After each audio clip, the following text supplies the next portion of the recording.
मार्च महीना खत्म होने वाला है और नए टैक्स ईयर की शुरुआत होने जा रही है। हर महीने की तरह 1 अप्रैल 2025 भी कई बड़े बदलावों के साथ शुरू होने वाला है और इन बदलावों का असर आपकी रसोई में इस्तेमाल होने वाले एलपीजी सिलेंडर की कीमतों से लेकर के आपके बैंक खाते तक पर पड़ने वाला है। वहीं अगर आप एसबीआई समेत अन्य बैंक के क्रेडिट कार्ड यूज करते हैं तो इससे जुड़े नियमों में भी चेंजेस होने वाले हैं। तो आइए जानते हैं कि 1 अप्रैल से लागू होने वाले इन बड़े बदलावों के बारे में विस्तार से इस वीडियो में।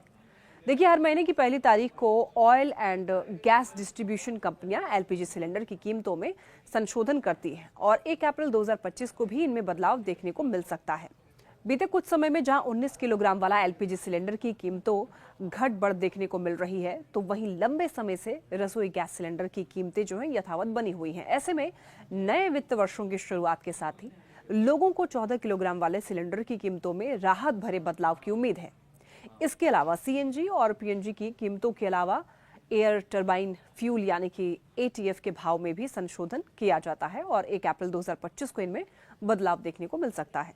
सीएनजी की कीमतों में उतार चढ़ाव जहां आपके वाहन पर होने वाले खर्च में इजाफा या राहत पहुंचाने वाले होंगे, तो एटीएफ की कीमतों में बढ़ोतरी से हवाई यात्रा महंगी हो सकती है।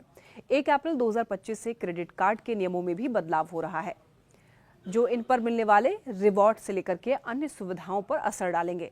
एक और जहां पर एसबीआई अपने सिंपल क्लिक क्रेडिट कार्ड पर स्विगी रिवॉर्ड को 5 गुना घटाकर आधा कर देगा, तो वहीं एयर इंडिया सिग्नेचर पॉइंट्स को 30 से घटा करके 10 कर दिया जाएगा।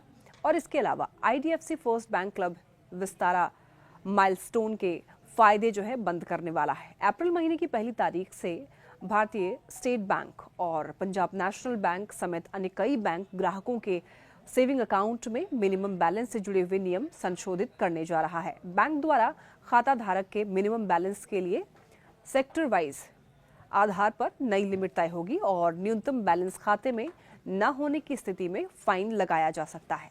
1 अप्रैल से अगला बदलाव यूपीआई से जुड़ा हुआ है और जिन मोबाइल नंबरों से जुड़े हुए यूपीआई अकाउंट्स लंबे समय से एक्टिव नहीं है, बैंक रिकॉर्ड से हटाया जाएगा उसे। अगर आपका फोन नंबर यूपीआई ऐप से जुड़ा हुआ है और अगर आपने लंबे समय से इसका इस्तेमाल नहीं किया है, तो इसकी सेवाएं जो है बंद हो सकती हैं। वहीं देखिए, बजट 2025 में मिडिल क्लास को राहत देते हुए सरकार ने कई बड़े ऐलान किए थे, जिसमें टैक्स स्लैब में बदलाव से लेकर के टीडीएस टैक्स रिबेट और अन्य चीजें शामिल थी। वहीं पुराने इनकम टैक्स एक्ट 1961 की जगह पर नए इनकम टैक्स बिल का प्रस्ताव रखा था और ये सभी बदलाव 1 अप्रैल 2025 से प्रभाव में आने वाले हैं।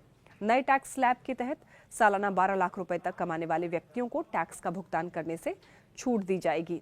इसके अलावा वेतनभोगी कर्मचारी 75,000 रुपए की स्टैंडर्ड डिडक्शन के लिए पात्र होंगे और इसका मतलब ये है कि 12.75 लाख रुपए तक की वेतन आय अब टैक्स से मुक्त हो सकती है। हालांकि ये छूट केवल उन लोगों पर लागू होती है जो कि नया टैक्स विकल्प चुनते हैं।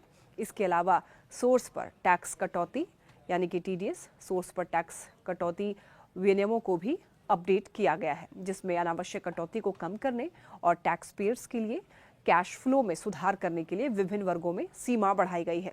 उदाहरण के लिए वरिष्ठ नागरिकों के लिए ब्याज आय पर टीडीएस की सीमा जो है वो दोगुनी करके 1 लाख रुपए कर दी गई है, जिससे बुजुर्गों के लिए वित्तीय सुरक्षा बढ़ गई है। और इसी तरह किराए की आय पर छूट की सीमा बढ़ाकर 6 लाख रुपए सालाना कर दी गई है, जिससे मकान मालिकों के लिए बोझ कम हो गया है और शहरी क्षेत्रों में किराए के बाजारों को बढ़ावा मिल सकता है।